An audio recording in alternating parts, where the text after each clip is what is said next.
Oi gente, bom dia. Estamos aqui novamente, aqui sexta-feira, depois passou o carnaval, agora acho que a coisa anda, né? Porque passa as festas, passa tudo, e estamos aqui retomando a questão das entrevistas. E como eu passei para vocês ontem, uma entrevista hoje bastante bacana, que a gente vai estar falando sobre a questão da morte, do luto, de perdas, etc. Desculpe só um pouco o atraso, né? Mas a gente também aqui está na correria.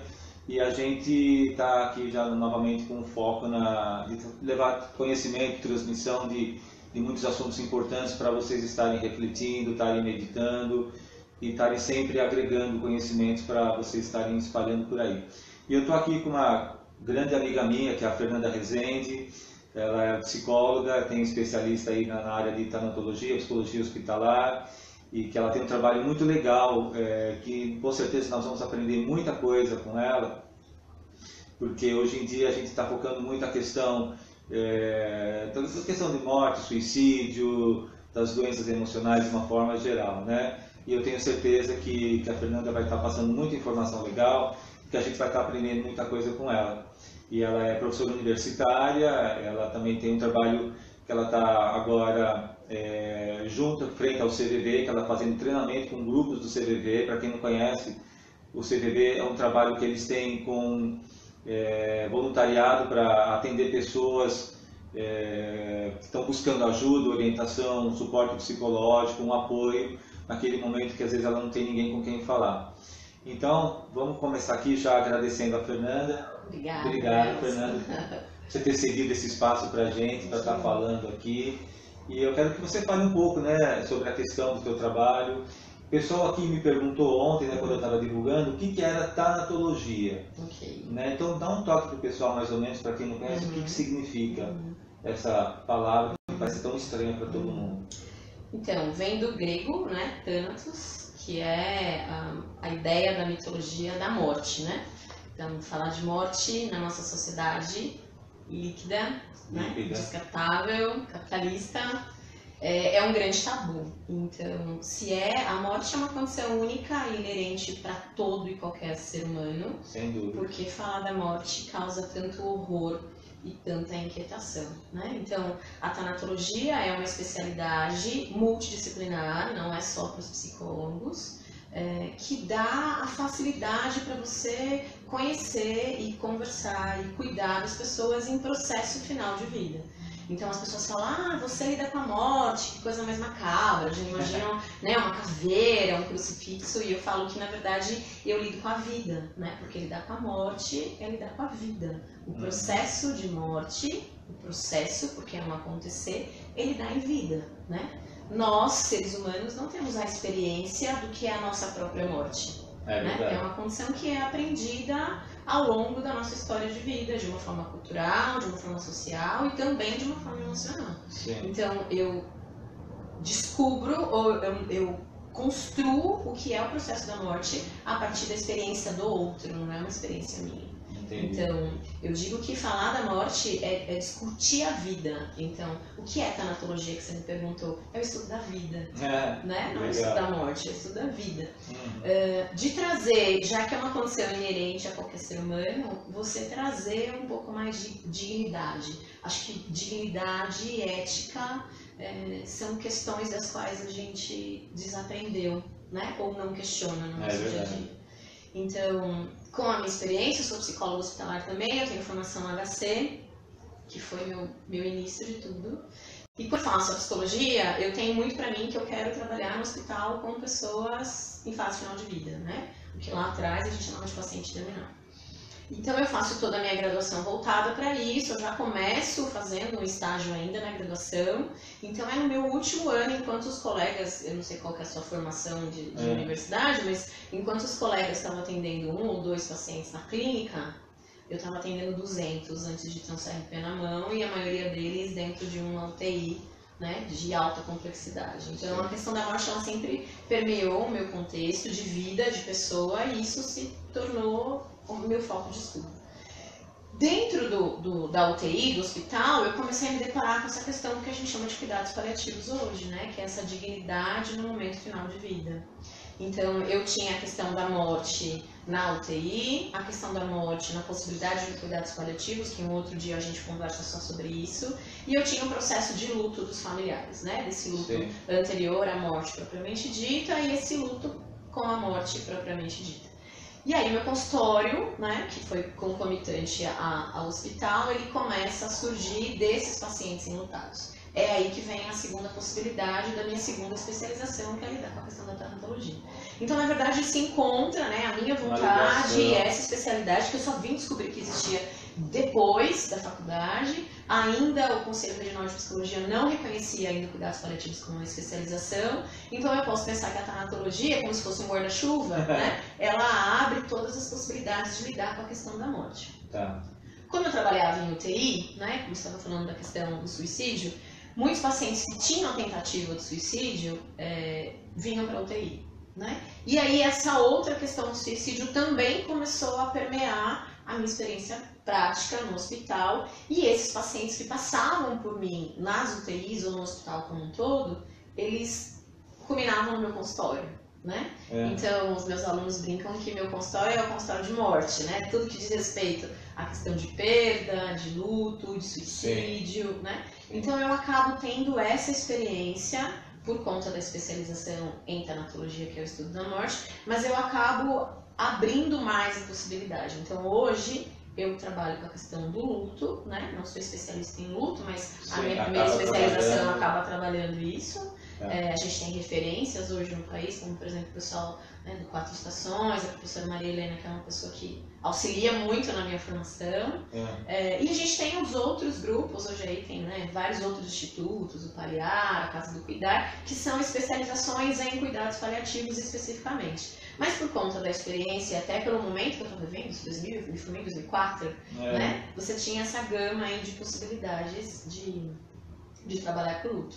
A partir disso vem a parte educacional, então eu falo que eu sou militante nesse sentido, de educar para a vida, então é tentar trazer um pouco mais de sensibilização para a comunidade como um todo, não só para a pessoa que está passando por essa experiência. Entendi. Mas eu acredito que se a gente educa para a morte, educação, né, é uma forma de formação, e o aspecto de morte é uma construção, como eu lido com essa experiência da morte, da minha própria morte, da morte do outro, é um processo de aprendizado. Então eu acredito que educar para a morte é trazer um pouco mais de dignidade para um evento que é inevitável. Exatamente. E irremediável. Não tem como evitar. Não tem como, é intransferível, e todo mundo que você conhece, inclusive você vai morrer. Sim. Né? Inclusive eu. Então, como que eu lido, como eu vivo, como a gente encara isso, até chegar esse momento que eu também não sei como. Eu espero que eu seja velhinha, 95 anos, dormindo, né? É verdade. Acho que esse é o sonho de todo mundo.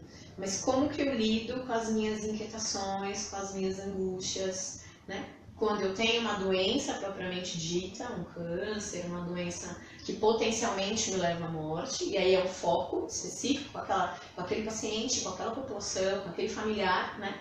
Porque a morte também é do paciente, não é só, a morte não é só minha, a morte é dessa sociedade da qual eu estou inserida, de uma forma individual, né, para esse núcleo familiar, ou no sentido maior, né, trazendo isso para a sociedade. E como a gente pode falar de uma morte em vida também, né? Você comentou, está falando muito esse processo da questão do suicídio. Acho que as mídias auxiliam muito nesse processo, mas a questão do suicídio faz parte da história da humanidade. Se falar de morte já é um tabu, falar de suicídio é um tabu maior ainda, ao cubo, né? Então, com a minha experiência clínica, junto com a parte educacional, que não vai só para os psicólogos, né? Então, eu ministro alguns cursos de extensão, de pós-graduação, de especialização, e estou na graduação da psicologia. Mas tá tendo convites, né? Já acabo dando palestras fora de São Paulo também, no sentido de trazer essa educação para a morte para outros profissionais. Né? Porque a gente percebe o quanto é deficitário esse ensino universitário, né? No sentido de trazer esse aspecto de falar da finitude, né? De falar do nascimento e falar da finitude. Então, isso está tomando uma proporção de ir para outros profissionais da área da saúde, professores, né? Porque eu acho que a formação infantil, a formação do jovem, né? A gente tem muito a questão do acidente, do homicídio, né? Do suicídio propriamente dito também. Então, eu acho que quanto mais você educar para esse processo, né? A gente consegue pensar em prevenção. Com então certeza. eu estou nos dois lados, e aí você passeia para o lado que você achar que é mais interessante para os seus internautas. Ou a gente vai para a questão do cuidados paliativos, porque agora eu estou fazendo mestrado também na Universidade Federal, discutindo um pouco essa questão da autonomia do sujeito, né? Se a morte é uma experiência minha, por que eu tenho que morrer sedado, entubado, e por que essa autonomia tem que estar numa hegemonia médica, institucional e capitalista, muitas vezes, né? Verdade. Por que eu não posso ter o direito de escolher o meu momento final de vida? E quando eu estou falando de escolher, Nelson, eu estou falando em todos os sentidos, né? No sentido de dignidade, de qualidade de vida, de analgesia, como antigamente, porque não sei se foi minha vontade de morrer dentro do meu ambiente familiar, em casa, com livre acesso a essa família, e não com hora marcada, de forma com asepsia, que é a questão do ambiente hospitalar, né? Com horário de visita restrito, 15 minutos, então já tive bastante experiência de familiar falar, Fernanda, eu estou me despedindo do meu ente querido em 15 minutos. Eu convivi com ele 50 anos, como eu tenho 15 minutos para despedir? Verdade. E aí eu falo muito que essa questão da morte, hoje, a morte ela virou um evento traumático, né?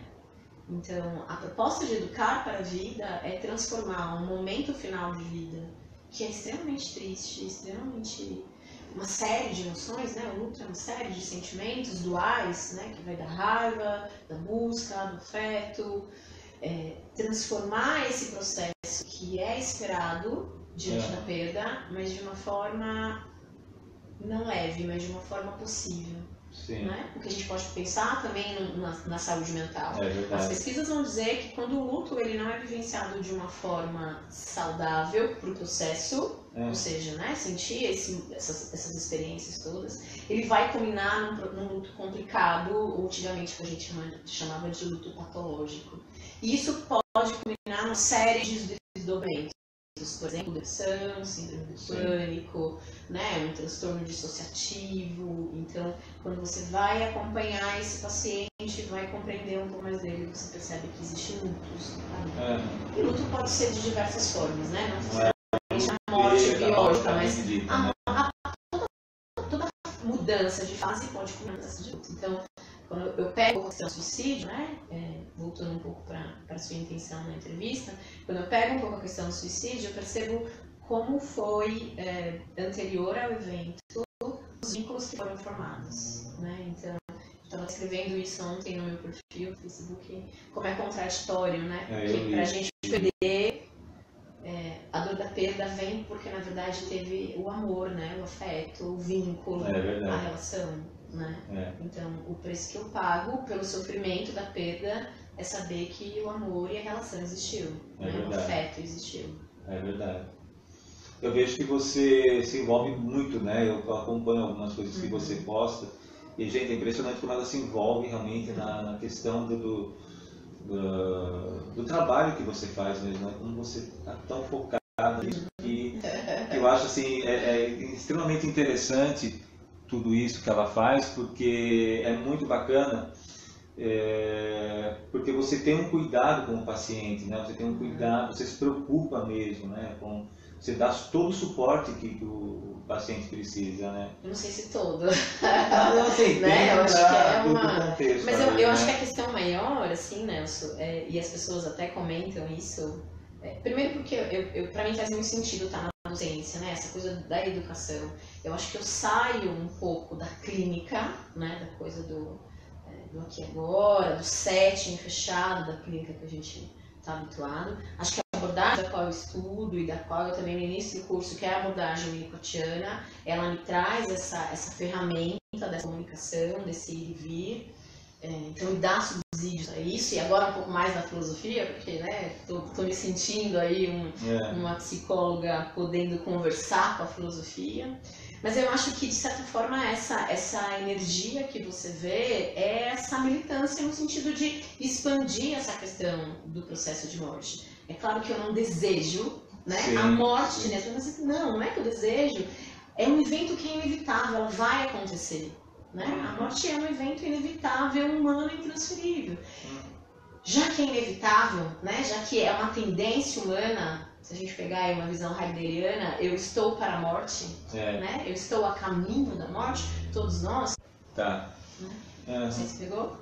Não, tá. Depois qualquer coisa eu dou um jeitinho aqui. Então, a ideia é essa, né? Então, já que é um evento inevitável, só retomando um pouco, já que é um evento inevitável e é intransferível, né? E nós somos seres para a morte, estamos para a morte, segundo algumas filosofias, né? Por exemplo, Heidegger, como vai ser meu percurso até esse evento, né? Como eu vivo para chegar nesse evento. Então, eu acho que sai um pouco dessa questão de tratar só esse paciente que está em fase final de vida, mas eu acho que isso, a minha militância, né, e os meus estudos, né, os convites que eu aceito para a gente poder dialogar, é nesse sentido, né, o que eu faço com a minha vida até chegar a esse evento. Então, a experiência que eu tenho é que se a gente vive, né? Se eu sou sujeito da minha existência, eu me aproprio desse evento da morte como um ciclo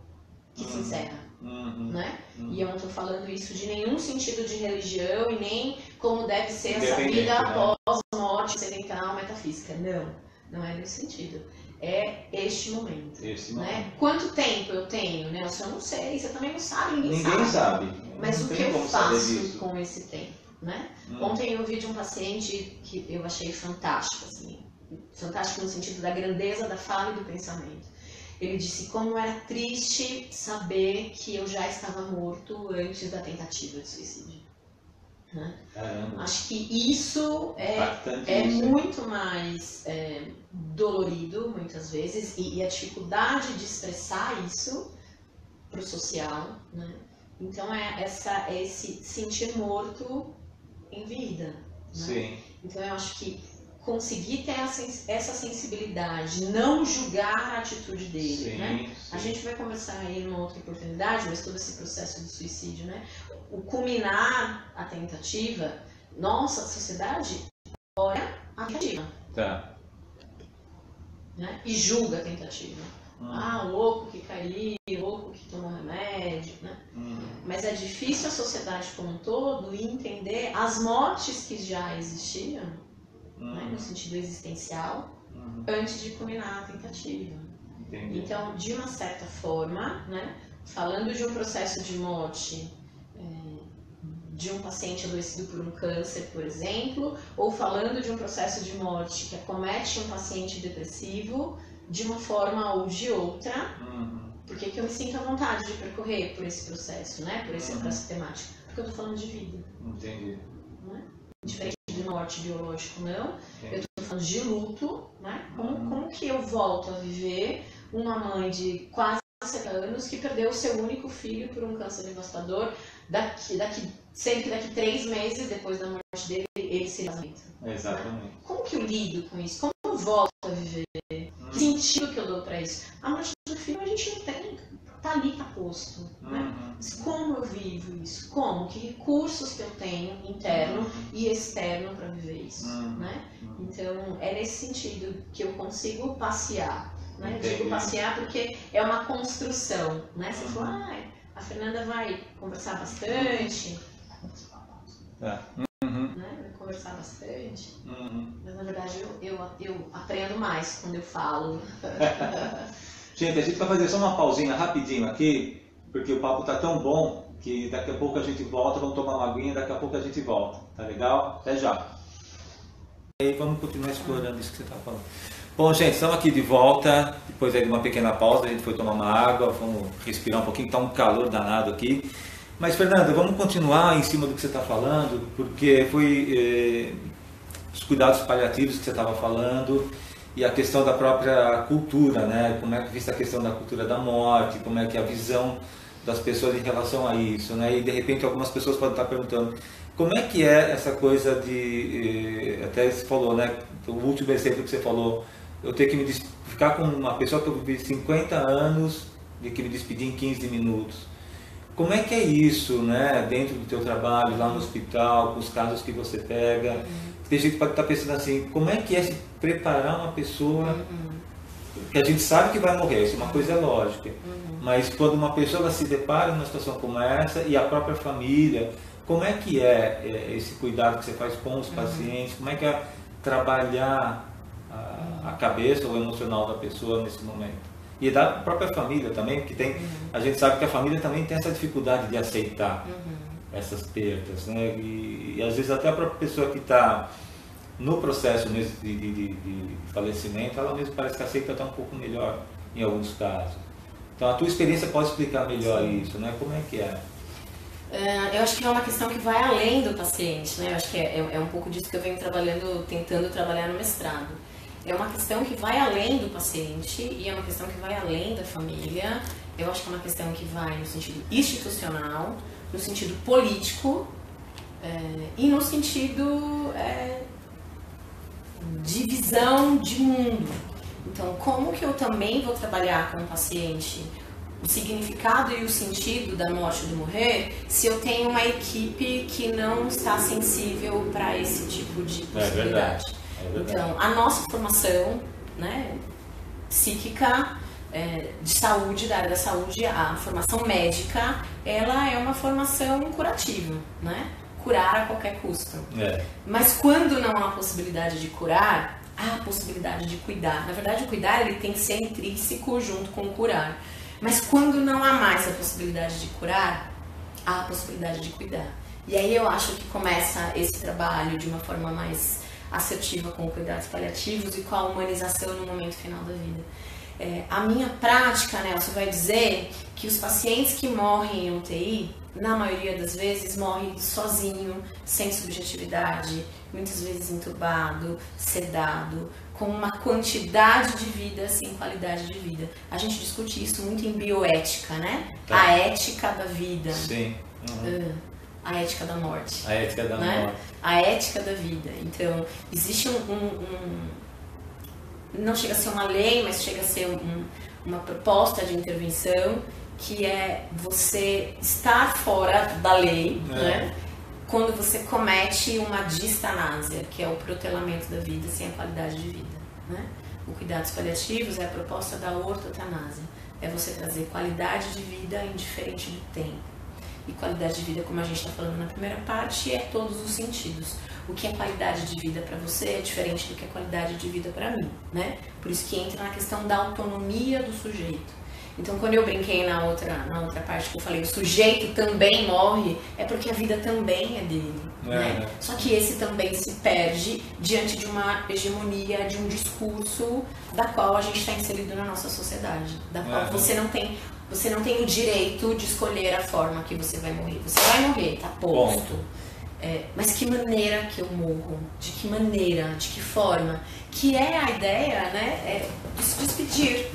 Né? A pessoa não faz o testamento e aí, depois de um tempo, juridicamente você vai e abre o seu processo, que como se fosse um inventário, né? A pessoa deixa os seus bens, ela distribui os seus bens, né? Financeiros, materiais. Eu questiono por que a gente não pode fazer isso em vida, não no sentido material, mas por que eu não posso ter a possibilidade de escolher o meu momento final, né? Eu até brinco que eu falo para os meus alunos que eu quero no meu enterro orquídea, porque eu amo, meu consultório é cheio de orquídea, então por favor, compre é meu sonho de morte, uma coroa de orquídea. Tô brincando. Mas essa coisa de você se despedir, né? De você ter a dignidade e a autonomia de se despedir. Então, se pra mim faz sentido, eu já tive pacientes, parece até estranho, mas eu já tive pacientes que, em fase final de vida, em cuidados paliativos, pede pra equipe, tinha uma cultura oriental, que pra ele era importante ir até o mausoléu da família, que é em outra cidade, limpar o mausoléu, porque ele queria ser cremado, né? Olha só. E ele gostaria de estar lá. A gente conseguiu dar alta para esse paciente, ele sabia da terminalidade, ele sabia dos riscos que poderia acontecer nessa transição de uma cidade para outra, mas ele foi lá, fez o processo dele, voltou para o hospital e faleceu. Caramba. Né? Já tive pacientes da qual morava num outro país, estava numa relação de separação com a esposa, e aí quando sabe-se dessa doença, se apropria dessa doença e da possibilidade do final da vida, consegue fazer as pazes com a sua esposa, né? A gente costuma muito dizer que em cuidados paliativos, em fase final de vida, a gente acha que a pessoa não tem sexualidade, né? Mas ela tem sexualidade, ela tem desejos. E aí ele teve uma noite com essa esposa, né? Não sei o que teve ali. Também não era o nosso foco. Mas ele teve uma noite de uma forma um pouco mais privada. O que é privada dentro de um setting hospitalar? Então a gente tem que cuidar do excesso, né? Da prioridade não ser aferir a pressão, mas ele conseguiu ter uma relação ali com ela que para ele foi importante. Ele conseguiu, depois de uns dias, morrer de mão dada com ela. Né? Olha só. Alguns pacientes têm vontade de comer, né? E às vezes eles não conseguem, porque tá com um biológico comprometido. Parece crueldade, mas as pessoas falam: ai, doutora, eu queria tanto comer uma feijoada, né? Que era o que eu comia. Ela não pode deglutir, mas ela come, ela sente o gosto da comida, né? E ela cospe. Nossa, que crueldade. Não, não é crueldade. É crueldade pra mim que tô olhando de fora, que eu posso virar aqui e comer um prato de feijoada na esquina, porque teoricamente eu não vou morrer. Mas é a última vontade da pessoa, é o último desejo. Por que ele não pode? Né? Por que ele não pode ter essa dignidade? Já tive experiências do pai falecendo e os filhos em volta ouvindo Chico Buarque. Olha só. Se despedindo desse pai, né? Sentindo esse pai no tempo dele, no corpo dele, se despedindo da vida e falecendo, né? E esses filhos em volta desse pai, se despedindo, agradecendo, né? Dizendo dessa história. Foi possível essa despedida. Você acha que uma cena dessa não é triste? Sim. Extremamente triste. Eu chorava. Né? Psicólogo chora também. Chora também. Psicólogo chora. Que coisa linda! Mas é uma das cenas mais lindas que eu tenho na minha memória. Porque ali teve dignidade. A gente não tinha como evitar a morte. A morte é inevitável. Mas como eu passo por ela como sujeito, né? Existindo na minha própria história, e como essa família também pode se despedir. As pesquisas vão dizer, e aí eu posso te falar com propriedade, com experiência, que essa família que se despediu deste pai, ouvindo Chico Buarque, o luto dela vai ser extremamente entristecido, mas vai ser um luto possível. Aquela Dona Maria que perdeu o marido, que disse pra mim: eu vivi 50 anos com meu marido e eu tenho 15 minutos para poder entrar e olhar para ele, tocar ele, com esse monte de aparelho, o luto dela vai ser um luto mais difícil. Não vou dizer que vai ser um luto complicado, mas vai ser um luto mais difícil. Porque junto com a morte houve o trauma. Quer dizer, mais demorado, quer dizer, um processo mais dolorido. Dolorido. Não tem como a gente mensurar quanto tempo demora o luto, mas ele vai ser um luto mais dolorido. É que dizem que algumas pessoas dizem que tem um tempo para você elaborar luto, isso acho que é cada caso é um caso. Cada caso. Algumas pesquisas vão dizer que relativamente é um ano, quando se comemora, mas isso não é mais regra, né? Cada um vai vivenciar sua dor de uma forma diferente. O que tem um contraponto disso, né? Eu até costumo brincar que nós mulheres temos, teoricamente, o direito de 4 meses quando nós temos um bebê. Sim. Né? Então, depois do nascimento do bebê, eu tenho aí, por lei, né, direito de ser mãe por 4 meses exclusivamente com meu filho. Se eu perder meu filho, eu tenho a Lara, que é minha filha, todo mundo sabe disso. Se eu perder a Lara, eu tenho 4 dias para ficar em casa. Legalmente falando. Legalmente falando. Então, quanto tempo eu demoro para aprender a ser mãe? E quanto tempo eu demoro para enterrar o meu filho? É verdade. E legalmente falando, ter o direito de chorar a dor do meu filho. Por que eu tenho, legalmente falando, a possibilidade de ter 4 meses e porque eu tenho 4 dias para viver a dor da perda do meu filho? Então tem alguma coisa errada nessa sociedade, né? E isso é acima desse cuidado nosso, do psicólogo, né? É verdade. Então, compreender todo esse cenário, entender todo esse processo, educar de formas homeopáticas, bem de formiguinha, eu acho que essa é a minha proposta maior de trabalho. Então, quando você me pergunta, né, como é a sua experiência? A gente poderia ficar aqui o dia inteiro contando as minhas experiências, mas eu acho que mais do que levar para aquele indivíduo, e acho que isso a psicologia peca muito, né? Agora na docência eu percebo isso. A gente olha muito o indivíduo. Mas quando a gente está falando desse evento, a gente está falando de um evento social também. Sim, cultural, sem dúvida. Histórico, né? Sem então, dúvida. Compreender todo esse processo histórico da qual a humanidade vem vivenciando, eu olho para o momento de hoje e falo, a gente tem toda a tecnologia do mundo, né? A gente clica ali no celular e a gente vê. Mas a gente está desaprendendo a ser humano, né? A olhar para as nossas necessidades humanas. E morrer é uma condição humana e de todo e qualquer ser vivo. A diferença É que eu sei e você sabe que somos finitas. Sim. E isso gera muita angústia. É verdade. Isso que você falou agora é realmente fato, né? Esse lado da humanidade. Isso é muito fato, porque é uma coisa que eu já venho acompanhando há muito tempo também. Como tá as relações, né? As relações humanas, as relações familiares, as relações sociais. E quando tem essa questão envolvendo mesmo, inclusive, até eu posso citar um exemplo depois prático de uma paciente que perdeu a mãe agora recentemente, nas vésperas do Natal, e que a família entrou toda uma confusão envolvendo a família, que é uma coisa impressionante. E ela sofreu muito mais do que qualquer um, porque é toda uma questão de um contexto familiar doentio, né? Mas esse lado mesmo, quer dizer, mesmo a mãe estando numa condição como aquela, não havia o respeito dos próprios filhos em relação àquela mãe que estava ali. Independente do contexto, né? A gente sabe que independente do contexto como a família foi criada, mas não teve aquele respeito, não teve aquele lado humanista, né? E eu fico preocupado, aí já é uma questão que eu também já venho pregando há muito tempo, como é que o preparo dos futuros profissionais para trabalhar com pacientes que eles vão ter que lidar quando também eles cometem um suicídio, quando eles cometem, quando você perde, enquanto profissional você perde um paciente também, que é muito complicado. Eu tô com uma experiência de um paciente, né, no consultório, que ele tentou o suicídio e no dia da tentativa ele passa numa consulta com psiquiatra e com psicólogo. Não cabe a nós julgar, até porque cada um ouve de uma forma diferente. Exatamente. A gente está falando aqui da mesma forma para várias pessoas e cada pessoa vai ouvir de uma forma diferente. Mas de qualquer maneira, ele sinaliza tanto para o psiquiatra quanto para o psicólogo essa ideação, né? Esse pensamento. E ambos não conseguem acolher.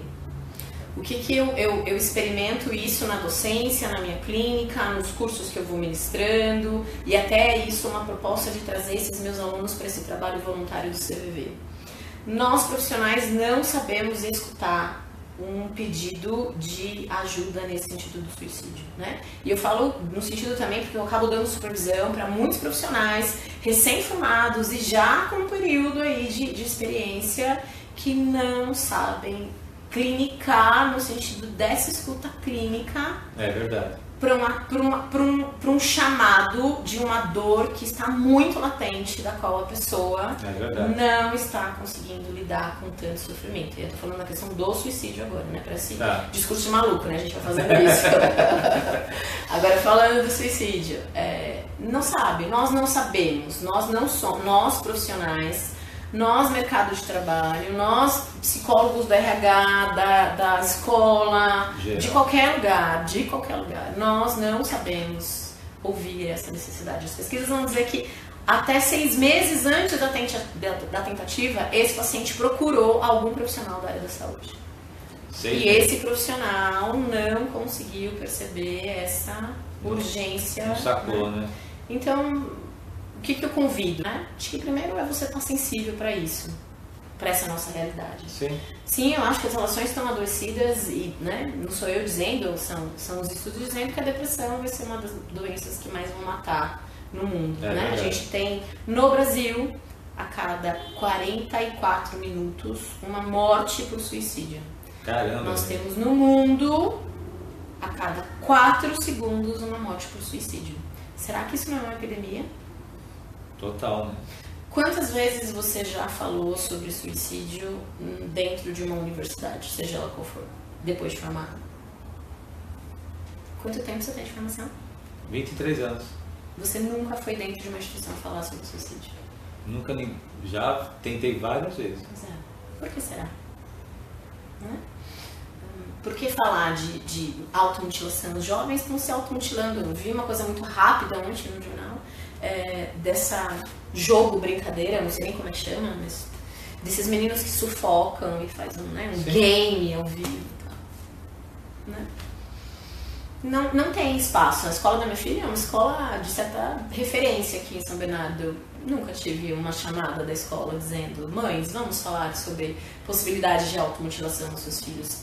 Você pega o discurso, a criança está se mutilando inteira, coxa, braço, axila, e os pais falam: não sabia.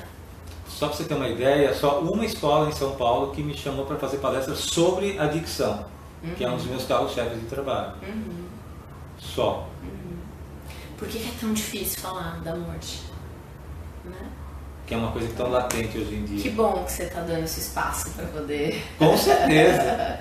E que legal que você está trazendo assim, muita coisa assim que eu estou muito feliz que você está transmitindo tudo isso, realmente. Que bom.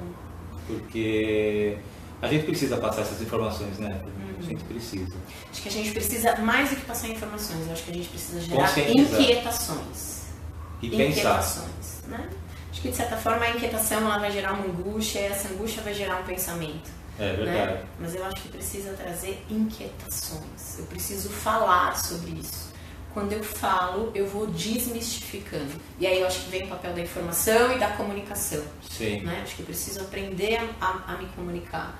Primeiro, né, essa comunicação interna de me permitir falar sobre isso e depois falar para os meus, por que não?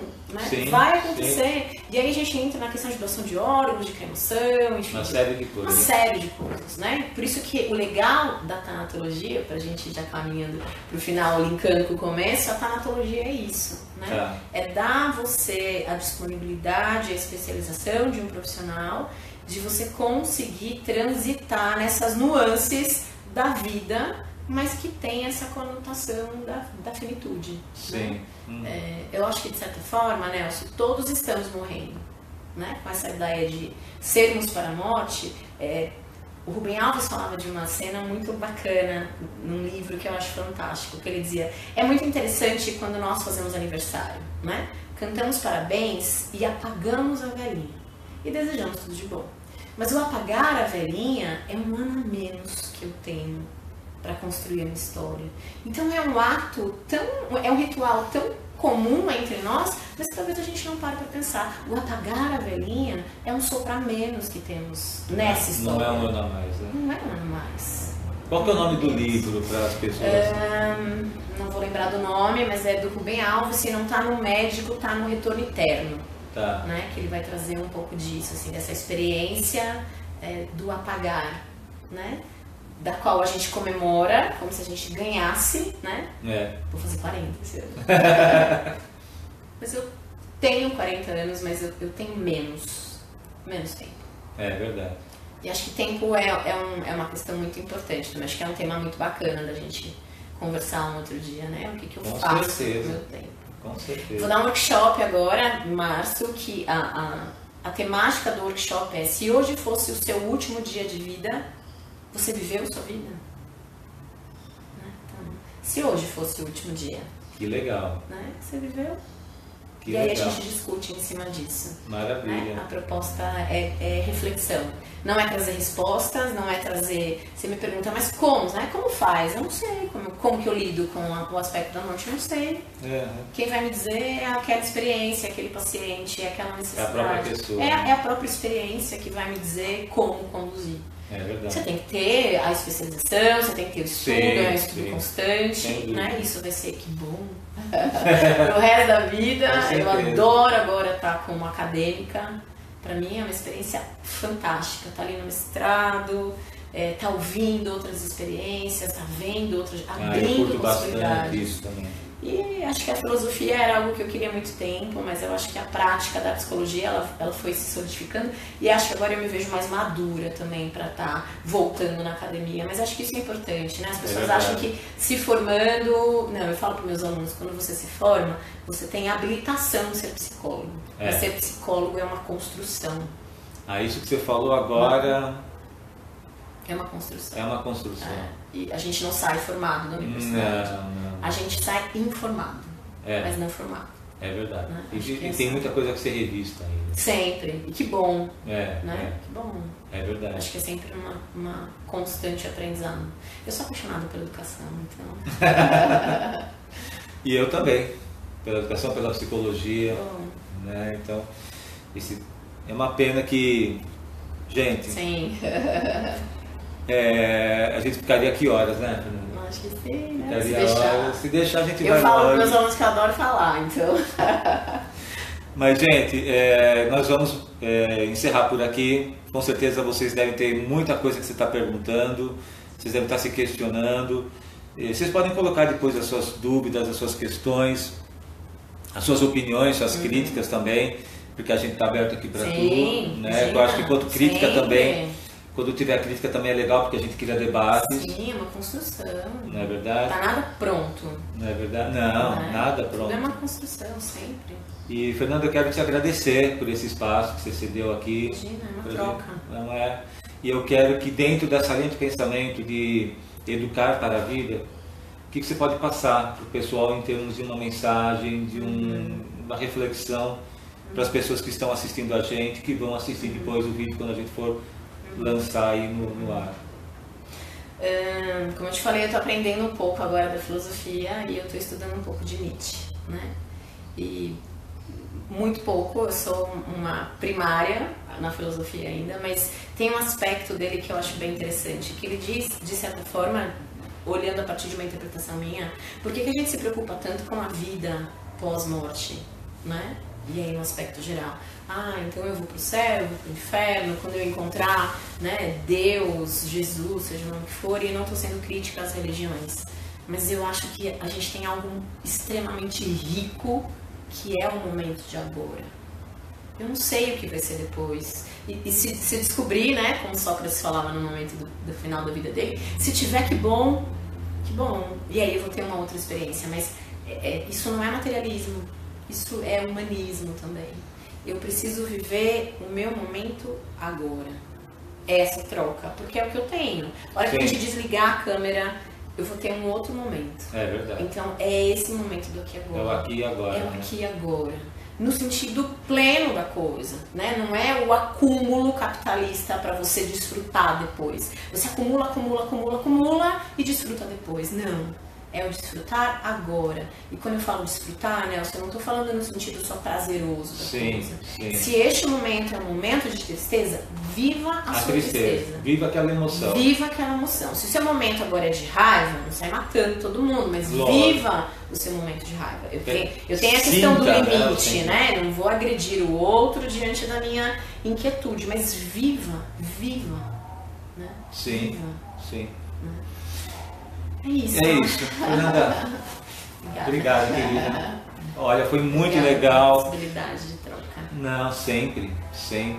Nós vamos marcar outra, sim. Claro. Aí a gente delimita mais o foco. Eu acho que foi legal porque para muita gente isso é um assunto ainda tabu. E falar sobre um assunto como esse não é tão simples assim, né? Mas como ela falou, gente, não é educar para a morte, é educar para a vida. Sempre. Então, fica aí a mensagem para vocês. Agradeço a participação de vocês, quem esteve aqui participando com a gente. Espero que muitas perguntas venham e espero que vocês tenham gostado. E a gente está aqui à disposição até uma próxima oportunidade, ok? Um grande abraço para vocês. Fiquem com Deus e até uma próxima, se Deus quiser.